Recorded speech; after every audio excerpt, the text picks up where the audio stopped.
بسم اللہ الرحمن الرحیم۔ کیا میاں بیوی کا ایک ساتھ غسل کرنا جائز ہے؟ اس بارے میں حضرت عائشہ رضی اللہ تعالی عنہا کا فرمان جاننے کے لیے ویڈیو کو آخر تک ضرور دیکھیے گا۔ حضرت عائشہ صدیقہ رضی اللہ تعالی عنہا فرماتی ہیں، میں اللہ کے رسول صلی اللہ علیہ وسلم کے ساتھ ایک ہی برتن سے غسل کیا کرتی تھی۔ آپ صلی اللہ علیہ وسلم مجھ پر سبقت فرماتے تو میں کہتی، مجھے بھی پانی دیجئے، مجھے بھی پانی دیجئے۔ ایک اور روایت میں ہے، وہ فرماتی ہیں کہ نہاتے وقت میرا اور رسول کریم صلی اللہ علیہ وسلم کا ہاتھ برتن سے پانی لینے میں آگے پیچھے ہوتا تھا، اور حضرت عائشہ رضی اللہ تعالی عنہا فرماتی ہیں کہ نہ تو آپ صلی اللہ علیہ وسلم نے کبھی میرے سطر کی طرف دیکھا اور نہ ہی میں نے کبھی آپ صلی اللہ علیہ وسلم کی سطر کی طرف دیکھا۔ میاں بیوی کے تعلق سے کچھ ایسے مسائل ہیں جن کا جاننا انتہائی ضروری ہے، مگر ہماری اکثریت اس سے لا علم ہے، کیونکہ دینی کتب ہم پڑھتے نہیں اور عالم دین سے پوچھنے میں ہمیں شرم آتی ہے۔ اللہ عز و جل حق بات سے نہیں شرماتا، اور حق بات کو قرآن کریم میں کھول کر بیان کیا گیا ہے۔ میاں بیوی ایک ساتھ غسل کر سکتے ہیں، ان کے لیے ایک دوسرے کے سارے بدن کو دیکھنا جائز ہے، شرعاً ممانعت نہیں، البتہ شرمگاہ کی طرف دیکھنا خلاف ادب اور ناپسندیدہ عمل ہے۔ خاص جماع کے وقت بات کرنا مکروہ ہے، اس سے بچے کے توتلے ہونے کا خطرہ ہے۔ اسی طرح اس وقت عورت کی شرمگاہ کی طرف نظر کرنے سے بھی بچنا چاہیے کہ بچے کے اندھے ہونے کا امکان ہے۔ یوں ہی بالکل برہنہ یعنی بالکل ننگے ہو کر بھی صحبت نہ کریں، ورنہ بچے کے بے حیا ہونے کا اندیشہ ہے۔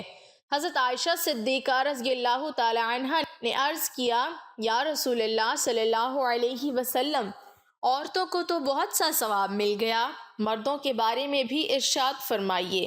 یہ سن کر حضور صلی اللہ علیہ وسلم مسکرائے اور فرمایا، مرد اپنی عورت کا ہاتھ پکڑ کر مانوس کرتا ہے تو اس کے لیے ایک نیکی لکھ دی جاتی ہے، جو مرد پیار سے اپنی عورت کے گلے میں ہاتھ ڈالتا ہے اس کے حق میں 10 نیکیاں لکھی جاتی ہیں۔ جب وہ عورت سے مباشرت کرتا ہے تو دنیا و معافیہ سے افضل ہوتا ہے۔ جب غسل کرتا ہے تو بدن کے جس بال پر سے پانی گزرتا ہے اس کے لیے ہر بال کے بدلے میں ایک نیکی لکھی جاتی ہے، اور ایک گناہ معاف ہو جاتا ہے اور ایک درجہ بلند کر دیا جاتا ہے، اور غسل کرنے کے عوض میں جو چیز دی جاتی ہے وہ دنیا و معافیہ سے بہتر ہوتی ہے، اور بے شک اللہ تعالیٰ اس پر فخر کرتا ہے اور فرشتوں سے کہتا ہے کہ میرے بندے کی طرف دیکھو، کیسے سرد رات میں غسل جنابت کے لیے اٹھا ہے، اور وہ اس بات پر یقین رکھتا ہے کہ میں اس کا رب ہوں، تم اس بات پر گواہ رہو کہ میں نے اس کو بخش دیا۔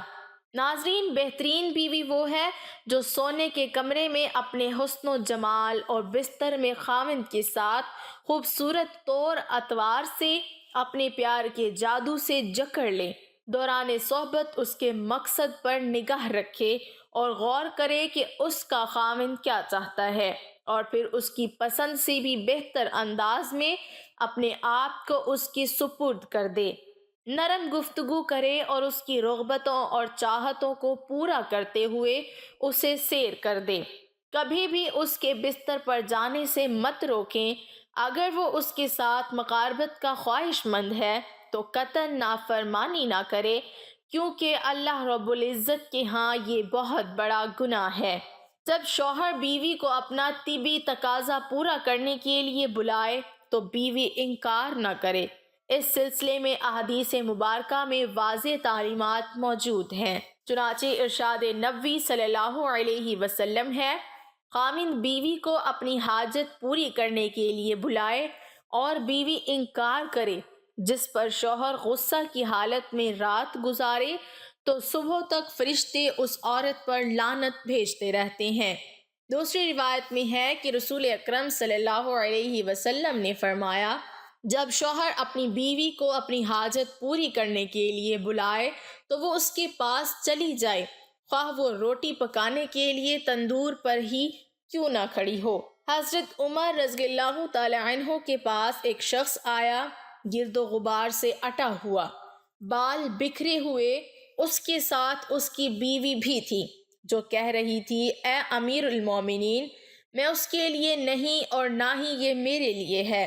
آپ رضی اللہ تعالی عنہ نے جان لیا کہ یہ عورت اپنے شوہر سے نفرت کرتی ہے، اس لیے آپ نے اس کے شوہر کو حکم دیا کہ وہ غسل کرے اور اپنے سر کے بالوں کو ترشوا لے اور ناخن کتر لے۔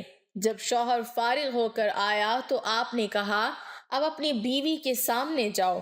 بیوی نے دیکھا تو دم بخود رہ گئی اور نہ پہچاننے کی وجہ سے پیچھے ہٹنے لگی۔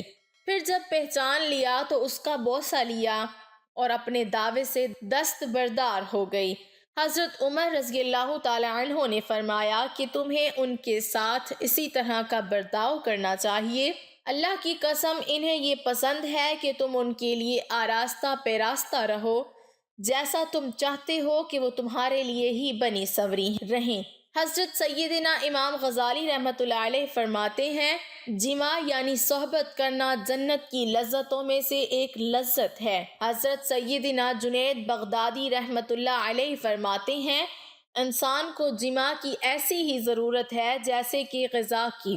حدیث نبوی صلی اللہ علیہ وسلم ہے کہ مرد کا اپنی بیوی کے ساتھ اکٹھے ایک ہی بستر میں سونا افضل ہے، الا یہ کہ کسی ایک کو عذر ہو، اس لیے کہ مقصد ہم بستری کرنا نہیں بلکہ مقصد بیوی کے دل کو خوش کرنا ہے۔ بیوی کے دل کو خوش کرنے کے لیے ایام کے دنوں میں بھی اس کے قریب ہو جانا گویا انبیاء علیہ السلام کے سنت مبارکہ ہے۔ مسند احمد میں ہے، سیدنا عبداللہ بن عباس رضی اللہ تعالی عنہ سے روایت ہے کہ نبی کریم صلی اللہ علیہ وسلم نے فرمایا جو آدمی اپنی بیوی کے پاس آنے سے پہلے یہ دعا پڑھتا ہے، ترجمہ اللہ کے نام کے ساتھ، اے اللہ مجھے بھی شیطان سے بچا اور اس اولاد کو بھی شیطان سے محفوظ رکھ جو تو مجھے عطا کرے۔ اگر میاں بیوی کے اس تعلق میں اولاد کا فیصلہ کر دیا گیا تو شیطان کبھی بھی اس کو نقصان نہیں پہنچا سکے گا۔ فقہا نے فرمایا ہے کہ شوہر اپنی بیوی کی مرضی کے بغیر زیادہ سے زیادہ 4 ماہ کی مدت تک اس سے دور رہ سکتا ہے۔ میاں بیوی کا اکٹھے غسل کرنا ایک دوسرے کے ستر یعنی شرمگاہ کو دیکھنا گناہ نہیں، لیکن نہ دیکھنا بہتر ہے کہ شرمگاہ دیکھنے سے نظر کمزور ہوتی ہے اور نسیان یعنی بھولنے کا مرض پیدا ہوتا ہے، لہٰذا اکٹھے غسل کریں تو بہتر ہے کہ ستر ڈھانپ لیں تاکہ اس پہ دوسرے کی نگاہ نہ پڑے۔ میاں بیوی دونوں ایک حمام میں بیک وقت غسل کر سکتے ہیں مگر دونوں کے ستر ڈھکے ہوئے ہوں تو بہتر ہے۔ حدیث میں آپ صلی اللہ علیہ وسلم کا اپنی بعض ازواج مطہرات کے ساتھ ایک ہی وقت میں غسل کرنا مذکور ہے۔ دعا ہے کہ اللہ تعالی ہمیں دین حق پر چلنے کی توفیق عطا فرمائے اور بیوی سے محبت اور ان کے حقوق ادا کرنے کی توفیق عطا فرمائے، آمین ثم آمین۔ ناظرین، کمنٹ باکس میں اللہ کے 99 ناموں میں سے ایک نام ضرور ٹائپ کریں۔